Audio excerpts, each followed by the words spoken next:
Jaya Radha Madhava Kunja Bihari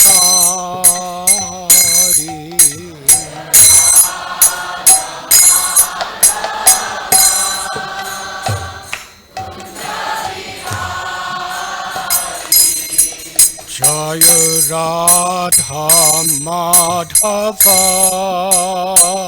Kunja Bihari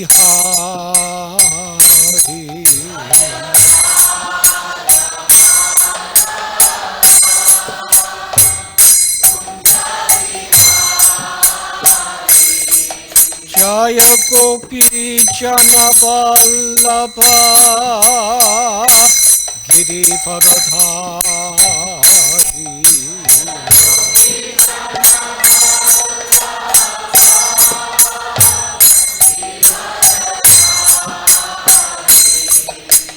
Gopi Jana Vallabha Girivardhari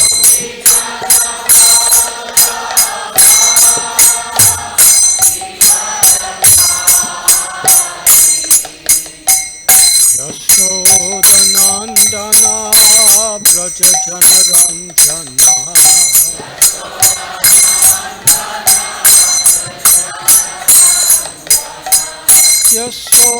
Yashodanandana Braja Janaranjana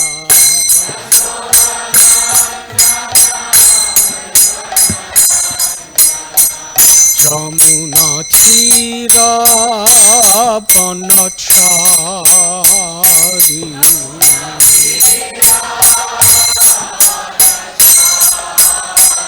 Jamuna Tira Vanachari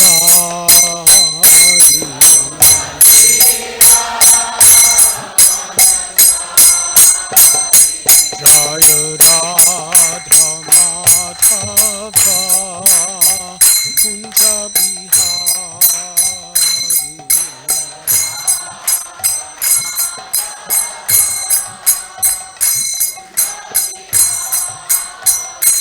Jaya Radha Madhava Kunja Bihari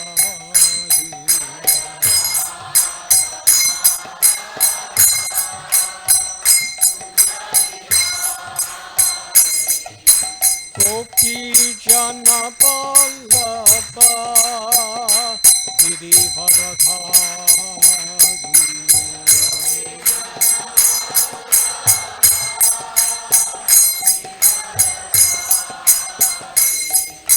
Gopi Jana Vallabha Girivardhari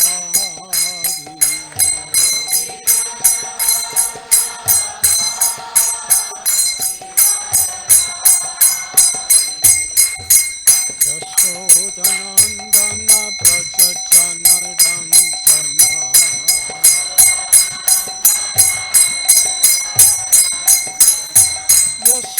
Yashodanandana Braja Janaranjana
Timidandasya Gyananjanachalakaya Chakshurun Militam Jena Tasmai Sri Gurave Namaha Sri Chaitanya Manobhishtam Stapitam Yena Bhutale Swayam Rupa Kadamayam Dadati Swapadantikam Vandeham Sri Guru Sri Judapadakamalam Sri Gurun Vaishnavanscha Sri Rupam Sagrajatam Sahagana Raghunatham Vidam Tam Sajivam Sadvaitam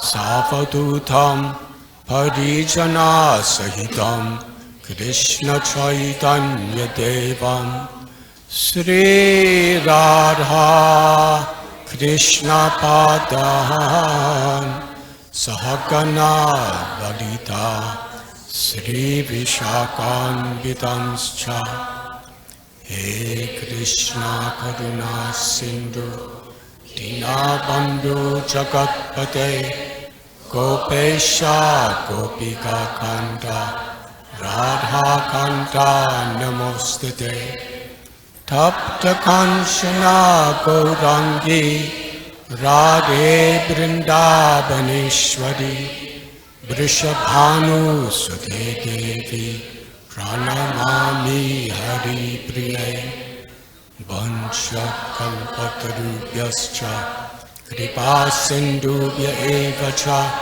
Patitanam Bhavanibhyo Vaishnavebhyo Namo Namaha Sri Krishna Chaitanya Prabhu Nityananda Sri Advaita Gadadhar Shivasadi Gaura Bhaktabinda Hare Krishna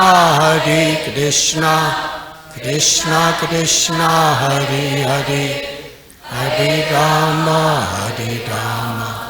Rama Rama Hare Hare Nama Om Vishnupadaya Krishna Preshtaya Bhutale Srimate Bhaktivedanta Swami Iti Namine Namaste Saraswati Deve Gauravani Pracharine Nirvishesha Shunyavadi Astatyade Satane.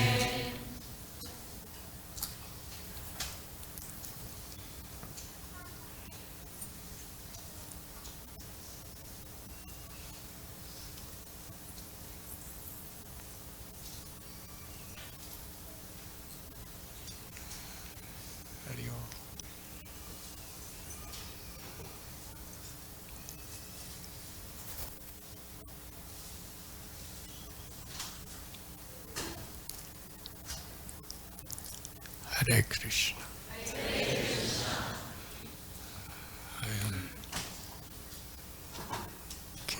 Can anybody hear me?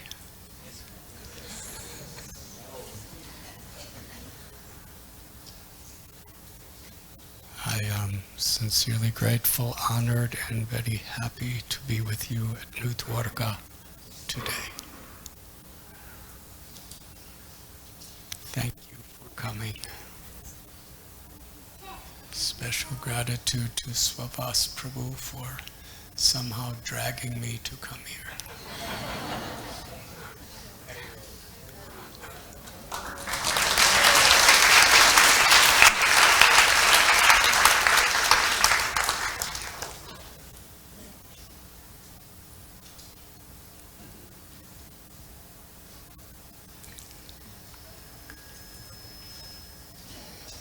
Yesterday,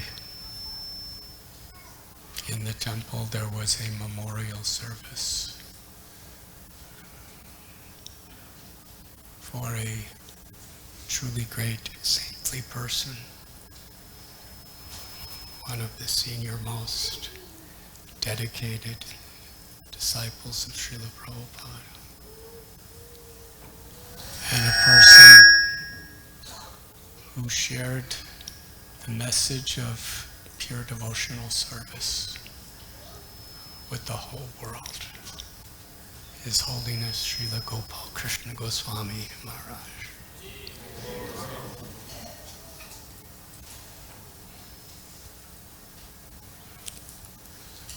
I'll just speak a few words.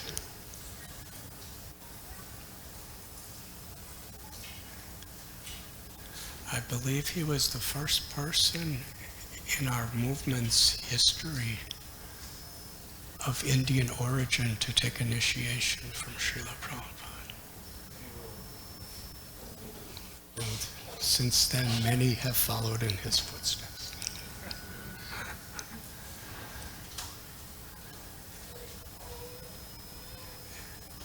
He was very unique.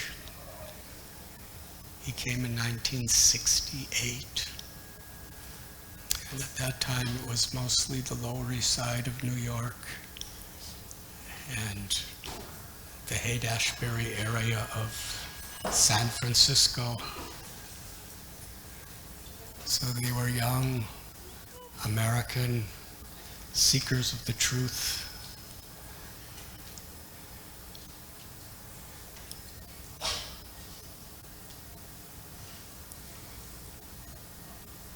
He had a master's degree in business management at that time. And he was a senior marketing manager for Pepsi-Cola Company.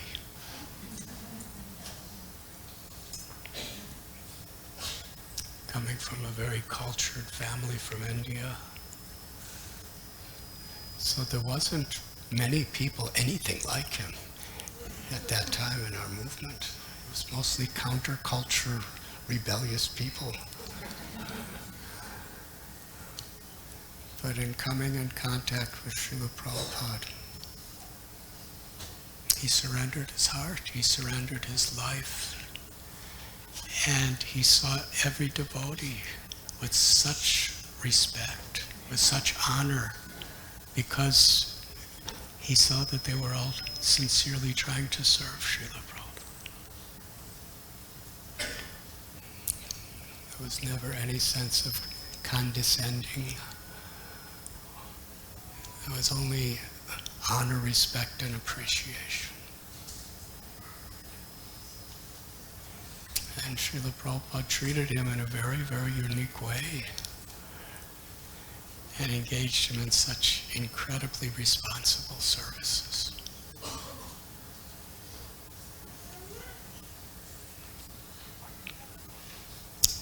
Things that no one else could do. And in the 1970s, Srila Prabhupada arranged for him to be the sole GBC for the entire country of India.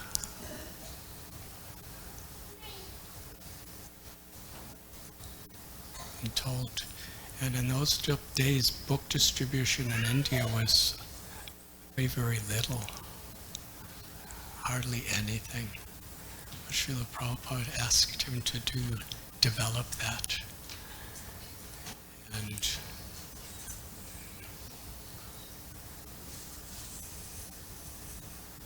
over the years,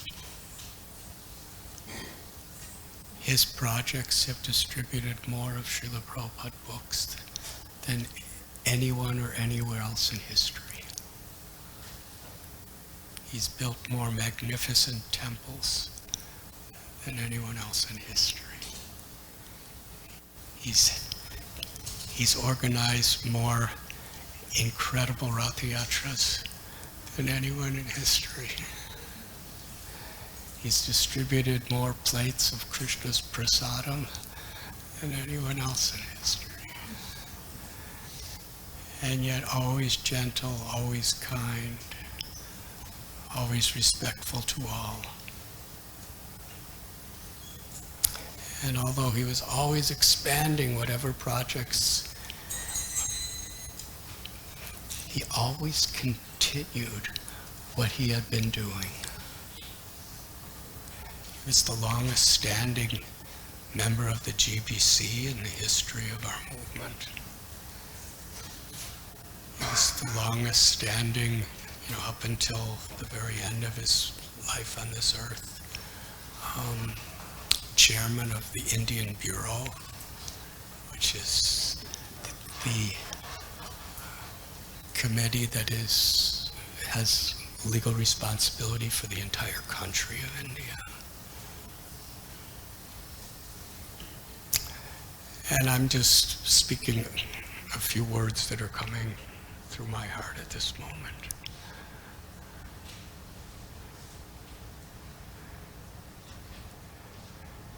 Actually, he was the first devotee Srila Prabhupada sent in the 1970s to Russia. There was nothing there then. Srila Prabhupada, there was a book fair, I believe, in Moscow. And Srila Prabhupada asked him to go to Moscow as a representative of the Bhaktivedanta Book Trust and begin the process of book distribution there.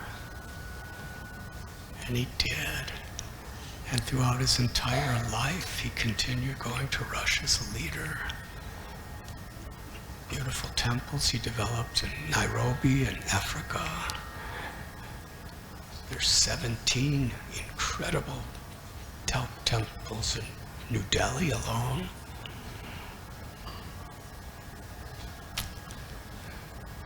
How does he do it?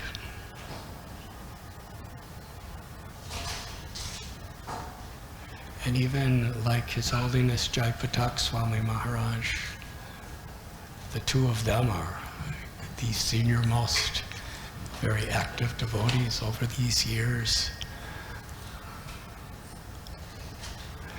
Whatever their health condition, whatever challenges,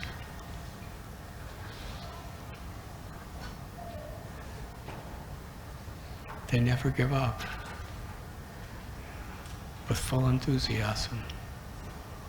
Even if they can't breathe or walk, they still have full enthusiasm. Such a spirit of actual surrender. And late last night there was a memorial service for Srila Gopal Krishna Goswami Maharaj at Radhanath Bihari Temple in Mumbai. And His Holiness Giriraj Maharaj began by speaking incredible history of his life.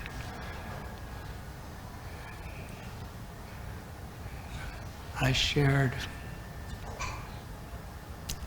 that it's beyond human capacity, the things that he did.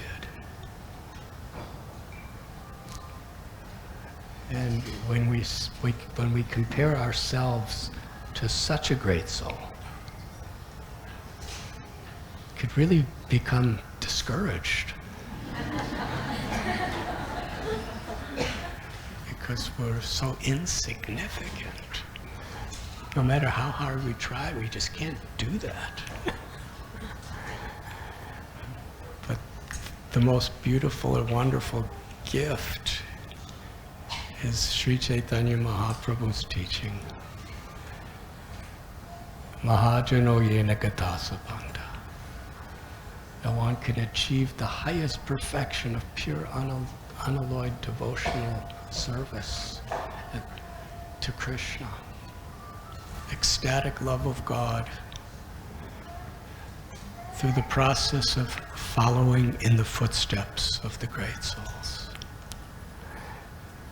And that's something any of us could do. We could follow in the footsteps. If we try to imitate, we will either lie or die. But we can honestly follow in the footsteps. To take that inspiration of their example and make that the North Star, the guiding light that we strive for. That is a beautiful concept, following in the footsteps of great souls.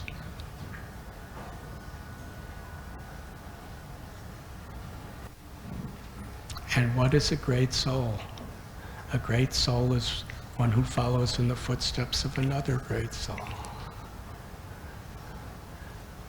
Srila Gopal Krishna Maharaj, he was one of the close inner circle associates of Srila Prabhupada.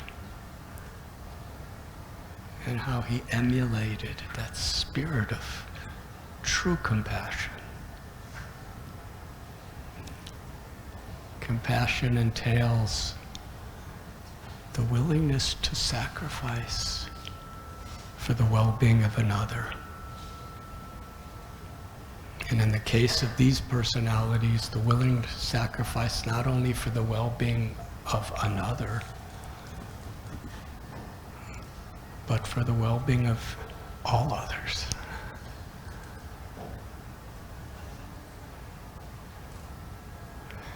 Today is Mother's Day, so I'm going to try to think of a transition between this subject, between the glories of a great sannyasi and Mother's Day.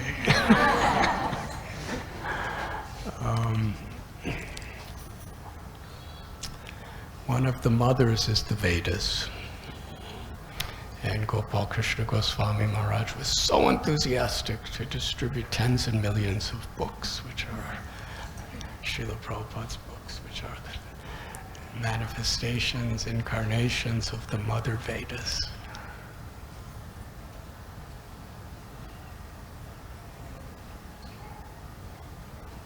The sacredness and the depth that the Vaishnava and religious literatures give to mother. The principle of a mother is one of the deepest of subjects. Every single one of us, we're only here because there was a mother who endured great pain for us to be born.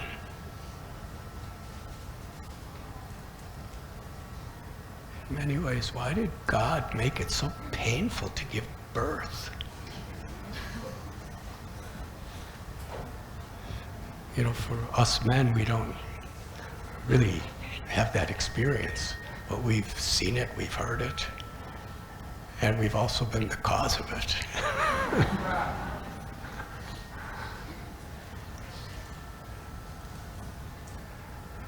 Because motherly love entails great sacrifice from the very, very beginning.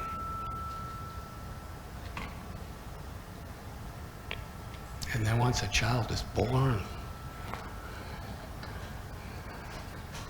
how much sacrifice, how much one's life has to be absorbed in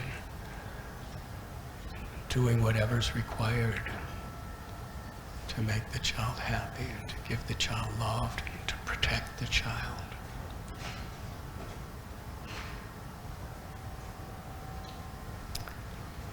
The incarnation of Krishna. Why did Krishna appear in this world? In Srimad Bhagavatam, 10th canto,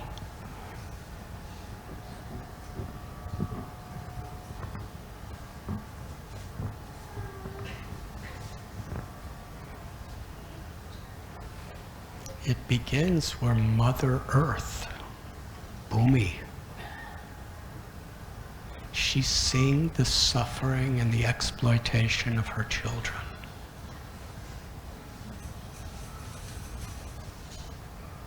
The original mother is Srimati Radharani, who we have all come to worship today. The origin of motherly love is Sri Radha's love for every living being in all spiritual and material worlds.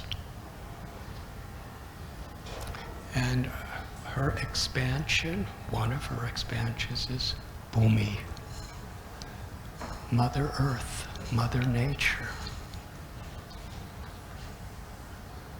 And within this planet Earth, every living being, the plants, the creepers, it's definitely a call for a mother.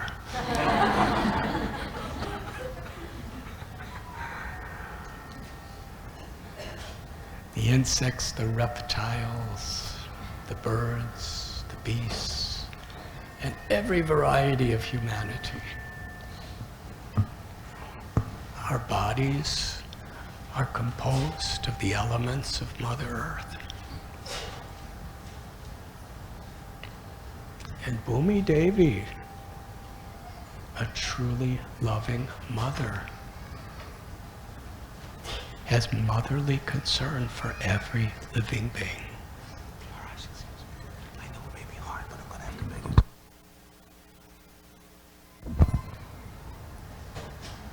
Please, hold the mic and speak into it. Yeah.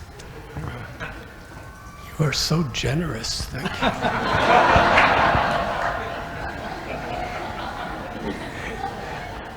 He's giving me his only microphone to hold.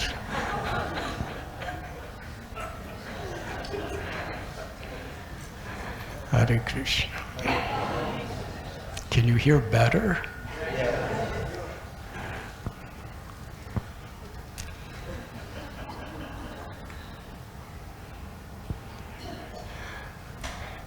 I couldn't hear what I was saying before, so I don't remember what I said.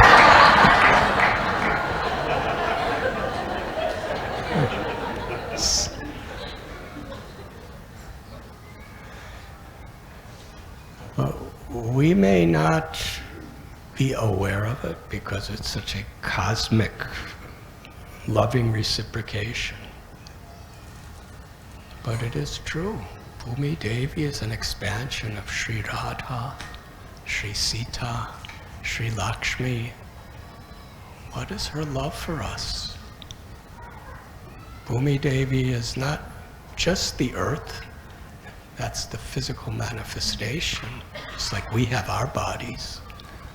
We have a body, but we have a soul that's the activating principle of the body.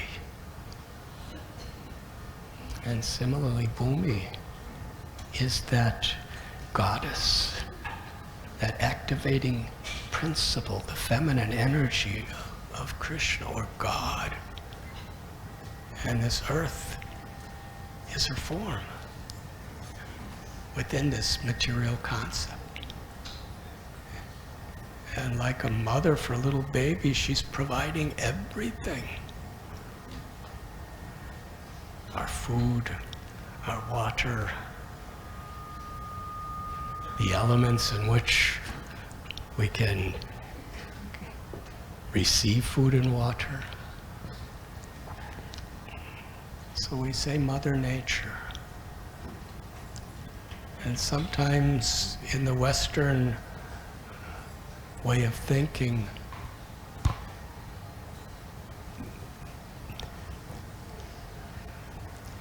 addressing the earth as mother or nature as mother is like allegorical or symbolic. But deeper than that, it is the actual reality. These gifts are coming from our Supreme Mother through the medium of Bhumi. And we're all like little babies. Whether we grow up to be great athletes or multi-billionaires or great scholars, each and every one of us, as long as we live birth after birth after birth in this earth, we are completely dependent on the gifts that Mother Nature is giving us.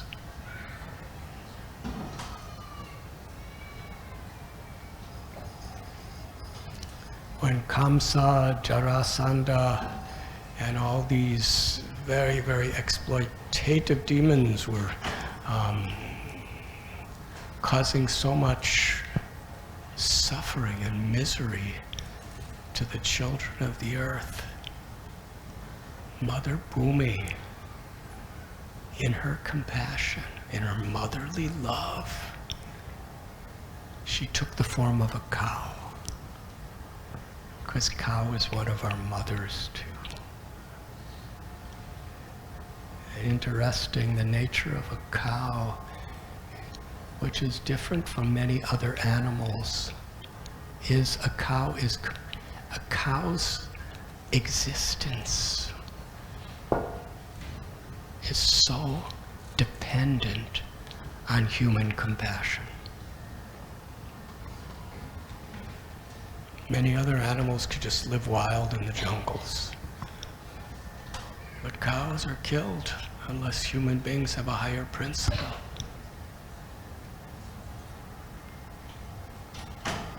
Krishna was a cowherd boy. Balaram was a cowherd boy. Srimati Radharani was a cowherd girl, a gopi. The spiritual world is called Goloka, planet of cows. The spiritual world, Gokula, is the abode of the cows. And Krishna is Govinda, one who gives happiness to cows. So Bhumi knew this. So she took the form of a helpless cow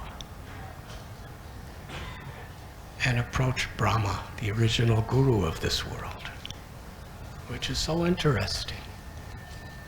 In her example, she's approaching the guru to approach God.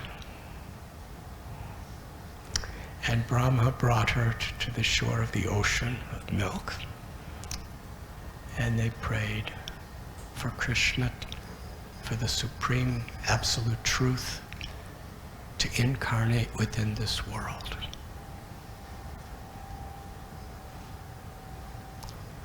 To attract the hearts and the souls of suffering living beings back to their eternal natural state of ecstatic love for God.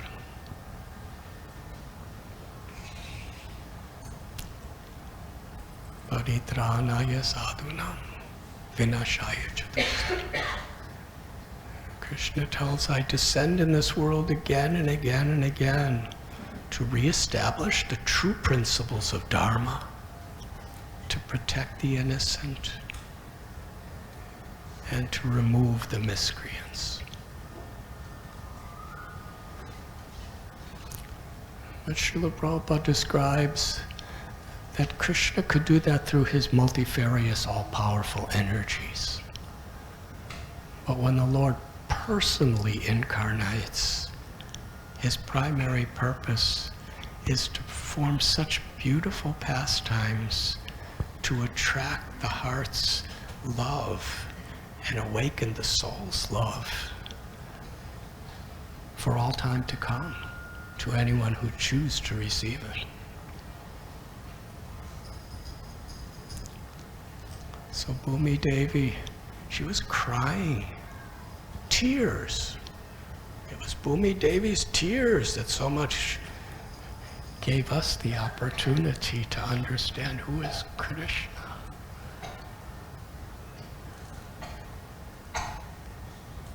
And Krishna, he told that he will descend. And in Mathura, Devaki and Vasudev, how much difficulty they had being imprisoned by Kamsa, Devaki's own cousin brother, put her in prison with her husband Vasudev, chained them to a dark dungeon. But yet, what Kamsa was so afraid of and so vengeful toward is this voice he heard that the 8th child of your sister Devaki will kill you. So why would Vasudeva and Devaki keep having children in that dungeon when they knew they were going to be killed?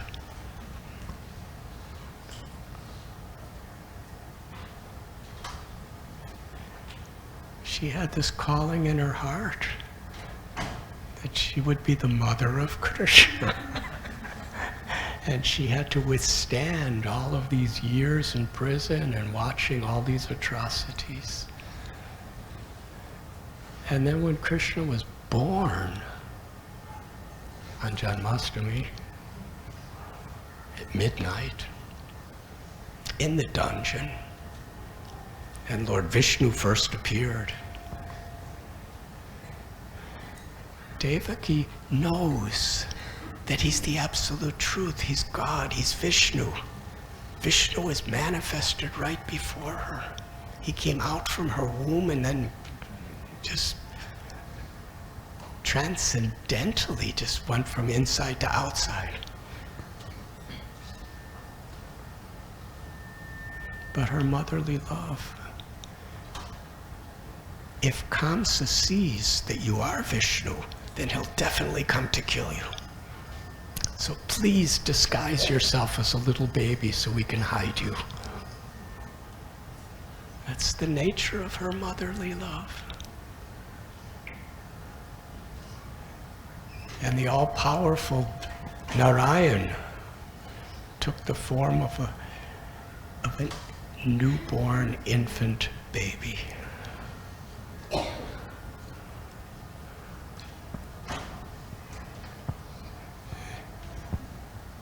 And Devaki, because he told before that you should take me to the house of Nanda and Yashoda in Gokul.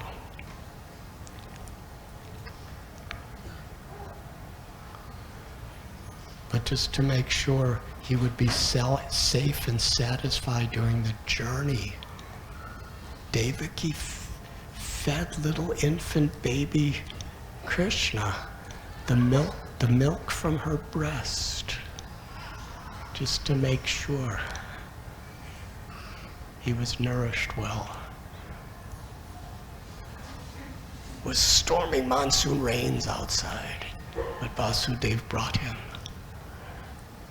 And it's a long story, but we're just talking about some motherly ideas. Yashoda was laying down in her bed and she was also pregnant. And she gave birth according to the Haribamsa. And Srila Prabhupada writes about it, and Vishwanath Chakravarti Thakur gives purports. She gave birth to both the original Krishna and Yogamaya.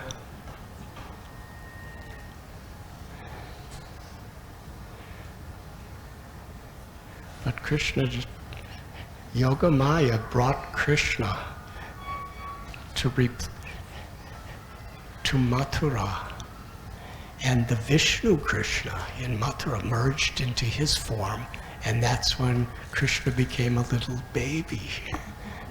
That was the baby of Yashoda. And at the same time, when Vasudeva came, Yogamaya was there, and he exchanged babies and brought Yogamaya back and left Krishna. And the whole time, Mother Yashoda was sleeping. And when she woke up, there was Gopal, the personification and the origin of all beauty. In Bhagavad Gita, Krishna tells that whatever beauty and splendor and glory you see in anywhere in creation, it is all a spark of my splendor.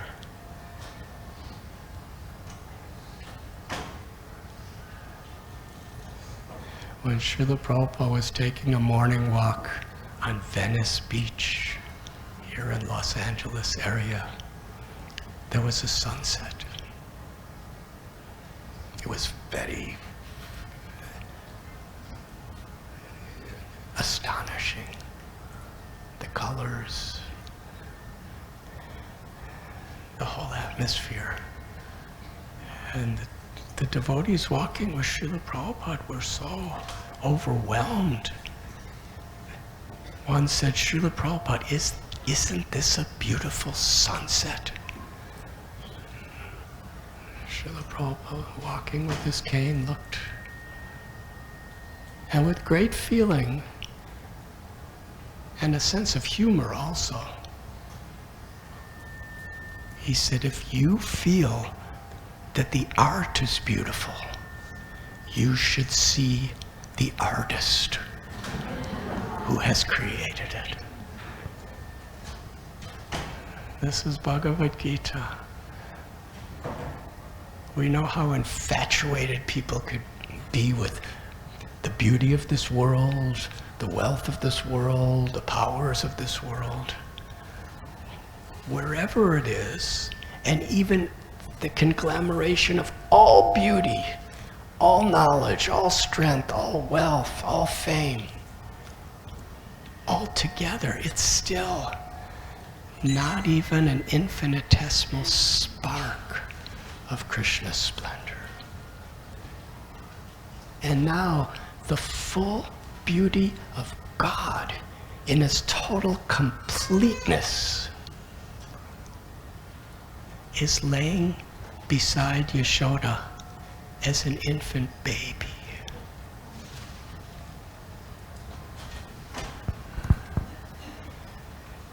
This is the origin of motherly love in the purest sense. And Krishna was so overwhelmed by her love, not just figuratively as a pastime,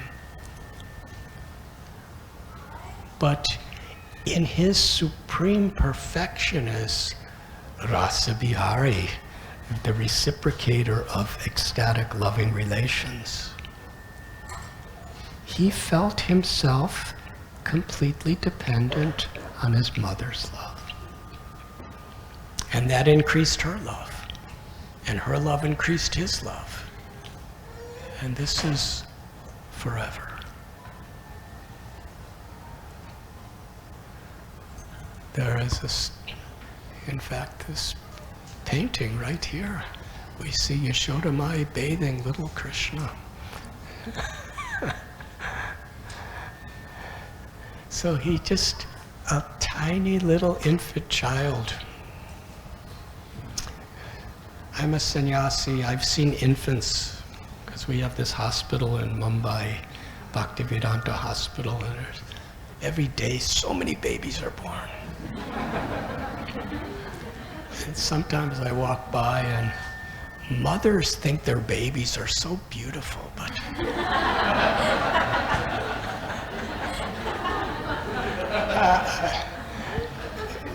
it's a blessing to be able to see. You're not seeing with your eyes, you're seeing from somewhere. At least that's my experience.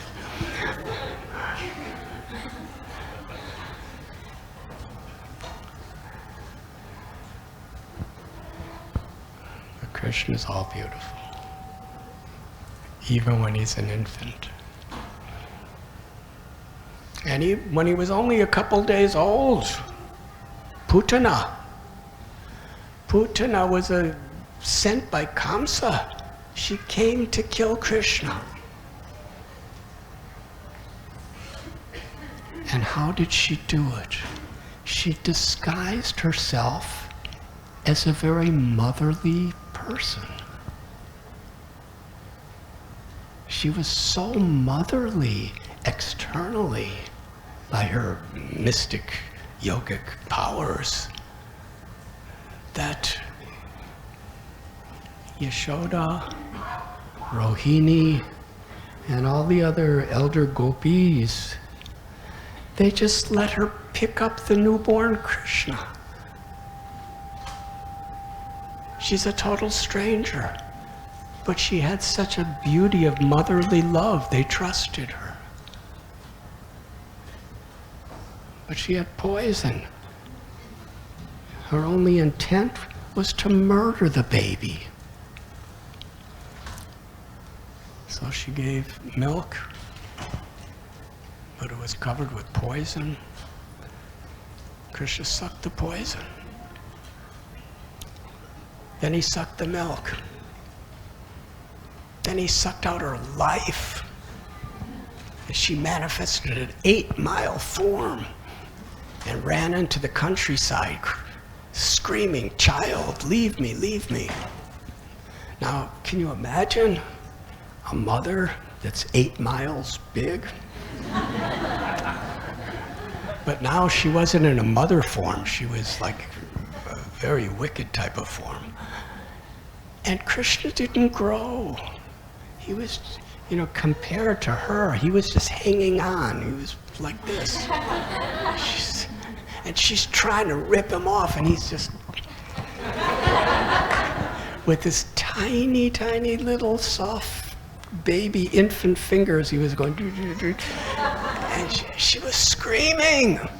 It was so painful. And he was sucking.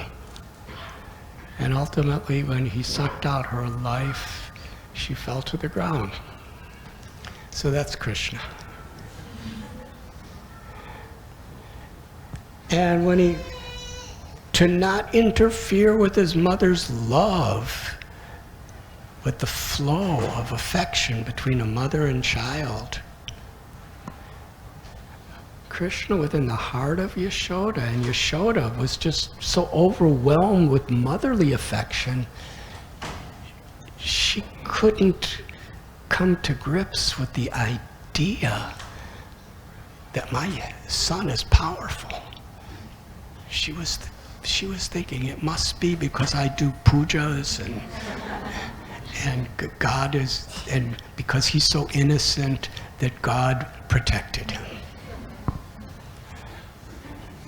And then she fed him the milk, and Krishna was supremely satisfied. And she was even more satisfied giving to him, and he was even more satisfied receiving. When Krishna grew a little, there's a place in Gokula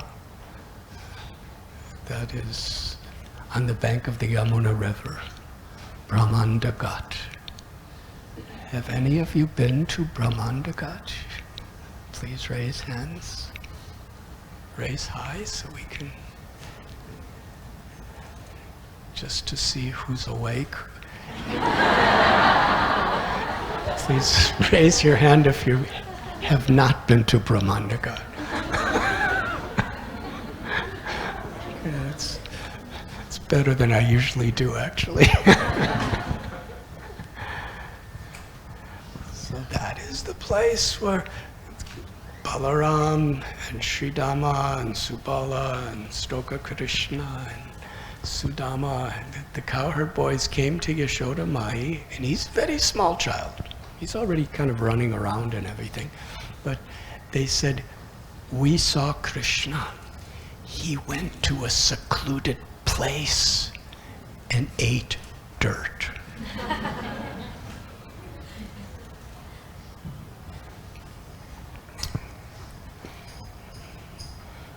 Now in those days, especially in Vrindavan, the dirt is, we go to Vrindavan to eat dirt.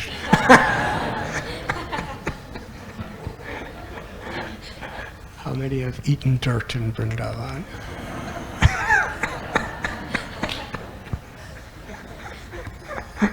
Tilak, we put it on our bodies. The dirt is very sanctifying when it's from a holy place.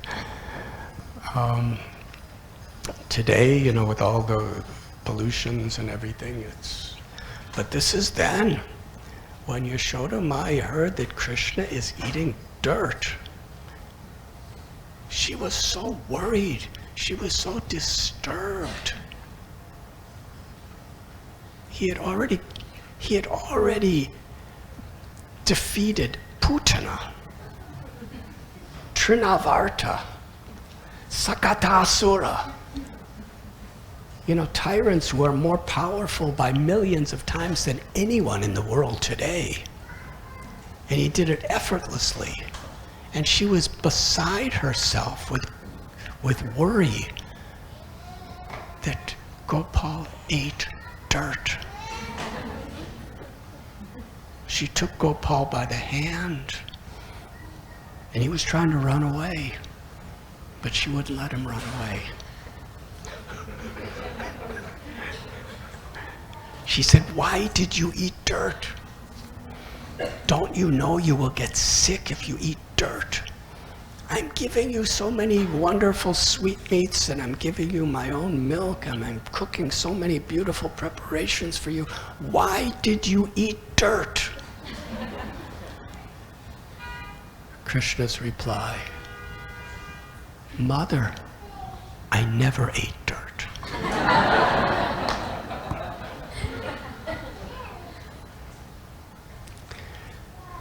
Krishna was afraid to admit it. In the first canto of Srimad Bhagavatam, Queen Kunti, she's the mother of Arjuna and Yudhisthira and Bhima, the queen of the Yadus. I mean, the Pandavas. Queen Kunti, she's remembering the loving exchange between mother and child. That Krishna, who is feared by fear personified. She's giving this prayer after the Battle of Kurukshetra, where Krishna manifested in the 11th chanter the Virat Rupa, the universal form.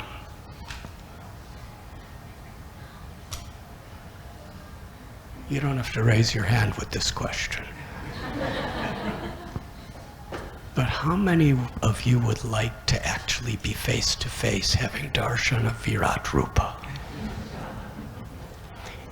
Even Arjuna, the greatest warrior in the planet and the best friend of Krishna, he could not bear seeing this Virat Rupa. It was too fearful. He was seeing death personified, time personified.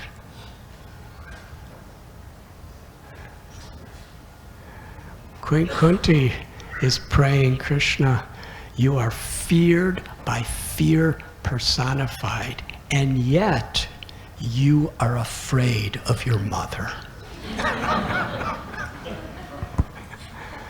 And Yashoda's not a warrior. She's just a gentle, simple mother. What is that fear? It's his way of reciprocating with his mother's love. In other words, in his own special, unique way, Krishna is showing himself completely subordinate and dependent and conquered by motherly love.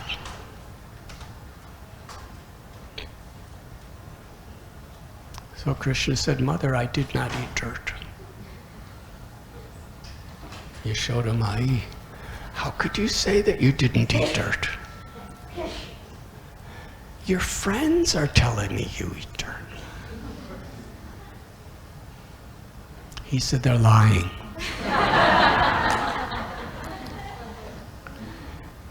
She said, even Balaram, your older brother, who's always protecting you, he goes with you when you steal butter from gopis. He's saying you ate dirt. He would never lie. He said, no, he's lying.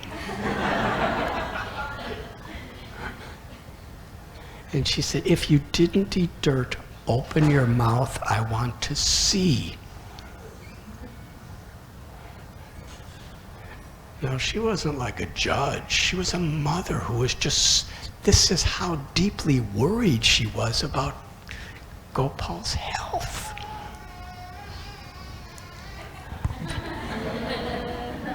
Yeah. It's giving good special effects.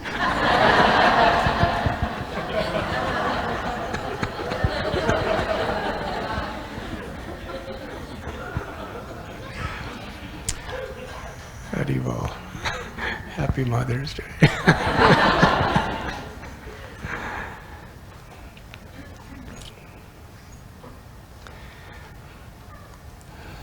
The dilemma was, for Krishna, he did eat dirt. Srila Vishwanath Chakravarti Thakur describes Param Satyam Dhimahi. Krishna is the absolute truth. How possibly can the absolute truth tell a lie?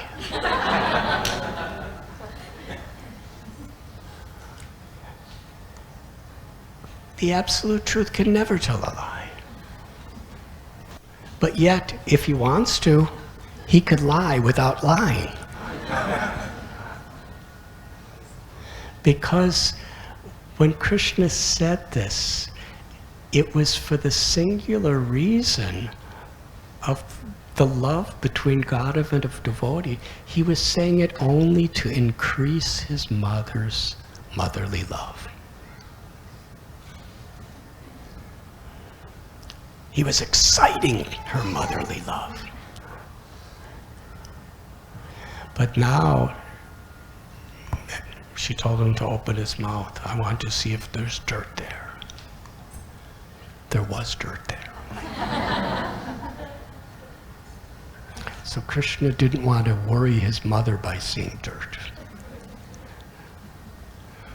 So she looked in his mouth. His mouth was this big, approximately. She looked in his little tiny child's mouth, and she saw the universe inside his mouth. She saw all the oceans, the mountains, the planets. She saw all living beings. She looked closer. She saw Vrindavan. She looked closer, and she saw herself looking in Krishna's mouth.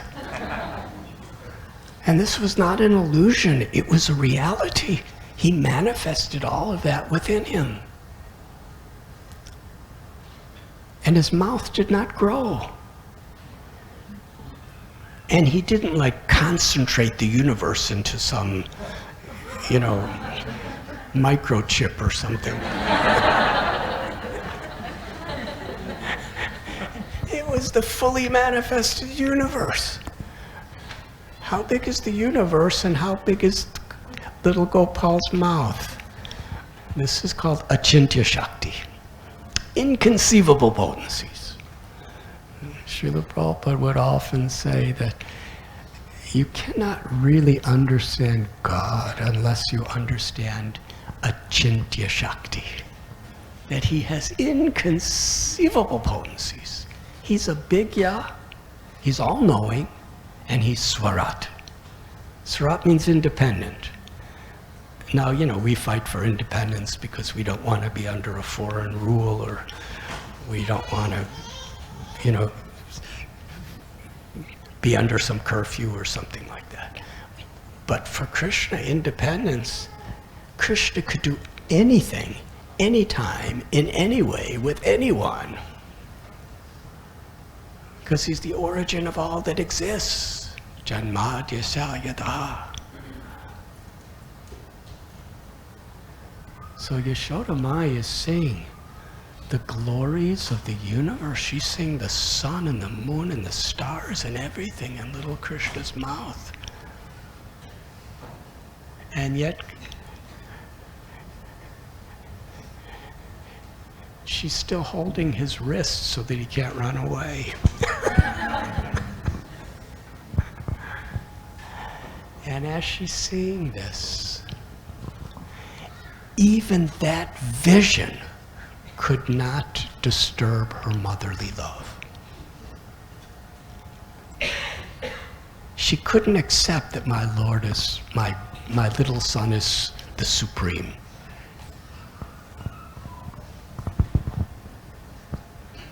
And she was thinking, what is this I'm seeing? Is this some illusion that the demigods are putting me under? And her conclusion, I'm just a little mother, cowherd lady. Why would the demigods waste their time with me? So that must not be. Maybe I'm dreaming. But my eyes are open. So I'm not dreaming, I'm awake. And she was trying to understand what she was seeing and why. And then she thought, maybe what Garga Muni said at Krishna's name-giving ceremony is true. That my child is as good as Lord Narayan, the Supreme Lord of the universe. And Yashoda Mai said, other people could think this. And even the great sage Narada Garga Muni may say this. But when Krishna is hungry, he comes crying to me to feed him. And in the middle of the night, when there is thunder and lightning, he comes running to my bed, and unless I embrace him and hold him in my arms, he just keeps crying. Is that the absolute truth? And he steals butter. God is the proprietor of all existence. She said, let Garga Muni or anybody or at any time say whatever they want about my son Krishna. But I know what's true, and Krishna knows what's true. And that truth is, I am simply his mother, and he is simply my son. And we know that. But still, she was quite bewildered. But even in that inconceivable bewilderment, she could not let her motherly love and Krishna's dependence on her motherly love interfere. And Krishna was thinking that if my mother is feeling this way, then who is going to hold me when I'm scared? And who is going to feed me milk when I'm hungry? So he closed his mouth and he smiled. And Yashoda Mai forgot everything that she had just seen. It's not due to, forgetfulness. It's because Krishna's charming, beautiful smile was so absolutely sweet and beautiful that her motherly love completely covered the Aishwarya, or the opulence that she had just seen. And she put Krishna on her lap, and then it really didn't matter if he ate dirt or not. So this is Yashoda and Krishna. Of course, we know Damodar Lila. Krishna, on the day of Diwali, he broke butter pot and ate Yashoda's butter, and she wanted to protect him because she had to go out to do so many chores for Krishna and for the Brijabasis. But Krishna was so naughty that day, she wanted to tie him with a nice silken rope that's used for tying calves to a grinding mortar, just so that he would be safe when she went out. And she chased after him, and he ran away.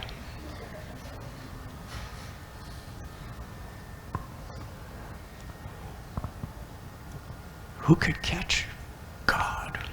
He's faster than the fastest. But she just kept running. And ultimately, by the power of her motherly love, he was caught. And then when it came to tying her, she put the rope around his little waist, and it was two fingers too short. And she tied more rope and more rope. There were meters and meters and meters of rope she was tying together, and it was always exactly 2 fingers too short. And some of the gopis came and said, Yashoda, we'll bring you more ropes. They were bringing so many ropes. I don't know, maybe miles of ropes they were tying together. And Krishna's waist did not grow. And the ropes were growing. But it was always 2 fingers too short. And ultimately, the Brajabasi gopis were saying, Yashoda, don't you see, it is not Krishna's destiny to be tied up today. Yashoda Mai replied that I have to see how much rope it takes to go around my little son's waist. And by her motherly love, Krishna was willing to be bound and tied to the grinding mortar.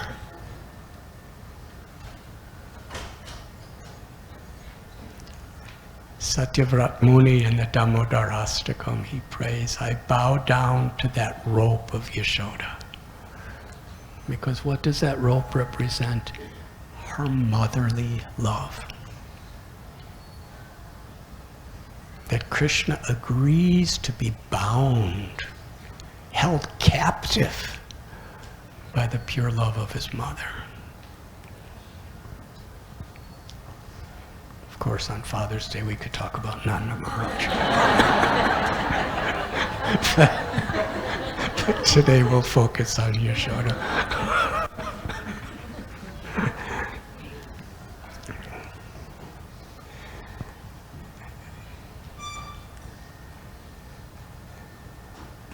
And Lord Sri Chaitanya Mahaprabhu, the love between Sachi Mata and Lord Chaitanya, it's exactly identical in its own special way as Yashoda's love for Krishna.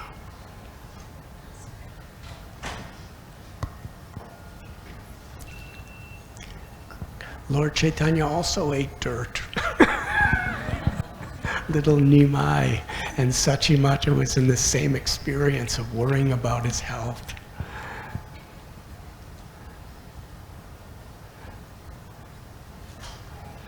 There's that beautiful story of little Nimai. To increase his mother and his father's love, this is before he could walk. In Bhagavad Gita, Krishna tells, I am the ability in man. The only reason you or me or anyone else could walk is because Krishna gives us, God gives us the ability to walk. So how is it God is giving everybody the ability to walk and to run, and yet can't walk? He's crawling. Simply to reciprocate and to increase the love of his family, especially mother. So Nimai is crawling, crawls out of the house of Jagannath Mishra and Sachi Mata. And they don't see him. So they go out to the garden. Where's Nimai? Where's Nimai? And Nimai was laying on top of a coiled serpent. Really big one too. Huh? Yeah, yes, that's it.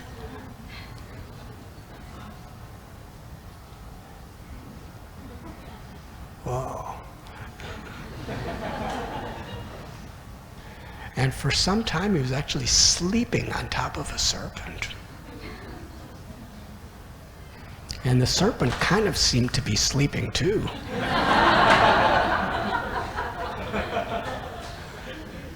Now, I don't know how many serpents you have here in Los Angeles, but at least reptile serpents. But in India we have a lot. And they're scary.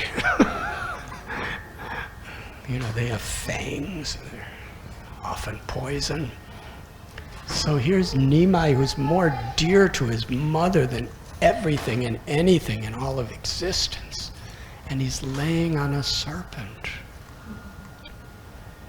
And they were crying out, Garuda, Garuda, because Garuda saves people from serpents. And ultimately, after a long time, they were in total love, motherly, fatherly, devotee love, in distress, worrying about this little baby Nimai. And somehow or other, the serpent realized he was really creating great anguish. So he uncoiled himself and slipped away. And they immediately came and ran to Nimai and grabbed him. And as soon as they put him down on the ground, what did Nimai do? He ran after the serpent again. That serpent was actually Anantashesha in disguise, coming to participate in the Lord's pastimes. Now, as far as respect for mother, Nimai, when he took sannyas, I think you all know that story. He started the Sankirtan movement of the congregational chanting of the holy names in Sri Navadvip Dham. And his father, before that even, he passed away. His mother was a widow.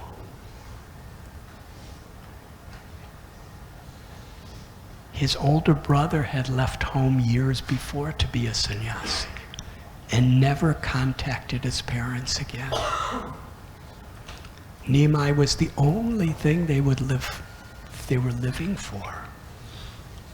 The only child. And Jagannath Mishra had a dream that Nimai was going to be a sannyasi. And that was so overbearing that soon after that he got a fever and left this world. And now it's just Sachimata and Nimai at home.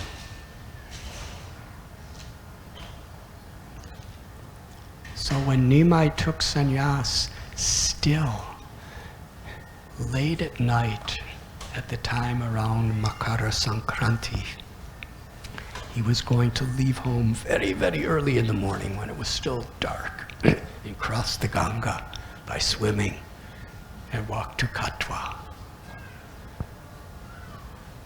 But his mother Sachi was at the door because she had this motherly intuition that Nimai's going to leave. She was standing at the door like a statue. The only thing moving was torrents of tears shedding from her eyes. And Nimai and her were all alone. And he touched her feet. And he circumambulated her out of the highest respect 3 times. And he said, "Mother, I cannot do this without your permission. Do I have your permission?" And she shook her head. It was worse than death for her, but whatever's the will of my child. And then he left. And later on, by the mercy of Lord Nityananda upon Sachi and all the devotees, he brought Nimai back to, he was on his way to Vrindavan. It was his lifelong aspiration to go to Vrindavan. And he came back to Shantipur, and Sachi Mata was brought with the devotees. And Sachi Mata, she said to Sri Chaitanya Mahaprabhu, who's now wearing saffron robes. Actually, when he first came before Sachi, he had a shaved head, saffron robes, and Sachi Devi was crying. He is highest personification of renunciation. And yet when Sachimata reached out to put him on her lap, he sat on her lap. And she was crying. She couldn't bear to see him without his beautiful hair and with his beautiful clothes. And Nimai, who is now Sri Chaitanya Mahaprabhu, he said, "Mother, whatever I have, it's only because of you. Whatever devotion I have is only because of you. Whatever life I have is only because of you. I was a madman when I left home to take sannyas. How could I ever leave you?" And he was willing to do whatever she said. And Sachimata, knowing the mission of her son, even though it was such a deep separation within her heart, she was thinking, if you stay home with me, what will people say? But if you go to Vrindavan, I'll never see you again. But the same Krishna that lives in Vrindavan lives in Puri as Jagannath. And Jagannath Puri and Navadvip are like two rooms in the same house. There's always devotees coming back and forth between places. So if you make your home in Puri, you could be with Jagannath Krishna. And I'll get messages and I could send you prasad and everything like that. Lord Chaitanya's greatest aspiration was to go to Vrindavan, but on his mother's will. Such an honor. He proclaimed to everyone, "I will go to Jagannath Puri." And actually he lived there for the rest of his life pastimes. For the next 24 years, he traveled some, but he would always go back there. At one time, Damodar Pandit was sent by Lord Chaitanya to bring Jagannath's prasad to his mother, Sachi. And when she returned to Puri, Lord Chaitanya asked Damodar Pandit, "How is my mother?" And Damodar Pandit was a very special devotee, because he was very blunt. You can't imitate him. He chastised Sri Chaitanya Mahaprabhu. He chastised him. "How dare you ask how your mother is?" So many special effects today. He said, "Whatever love you have is because of the mercy of your mother. Whatever you know about Krishna is only because of what your mother taught you. Whatever blessings you have to give others is what your mother has blessed you with."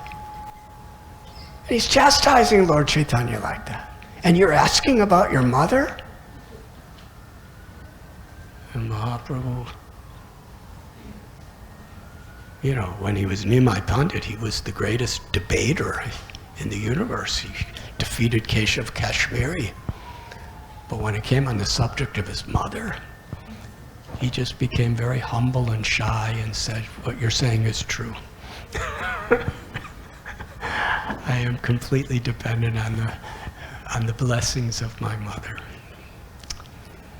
So these are beautiful pastimes in the Christian faith. We know that Mary has such a supreme position as the mother of Jesus. In Ram Lila Kausalya, the incredible loving reciprocations between Ram and Kausalya. When Ram came back from 14 years of exile, and all the residents of Ayodhya and all the great gurus and sadhus and ministers and princes were all coming to greet Ram.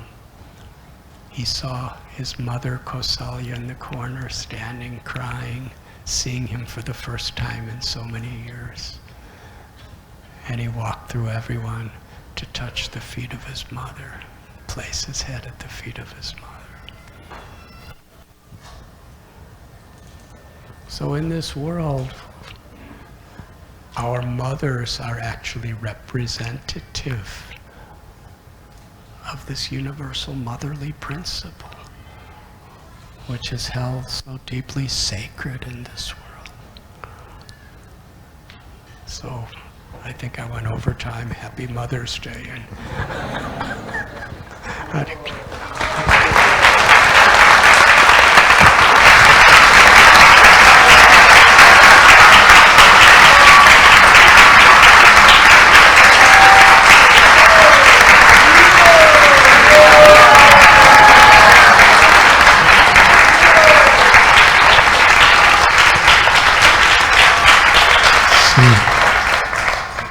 it appears that the ladies are clapping more enthusiastically than the men. But that was my hope, actually.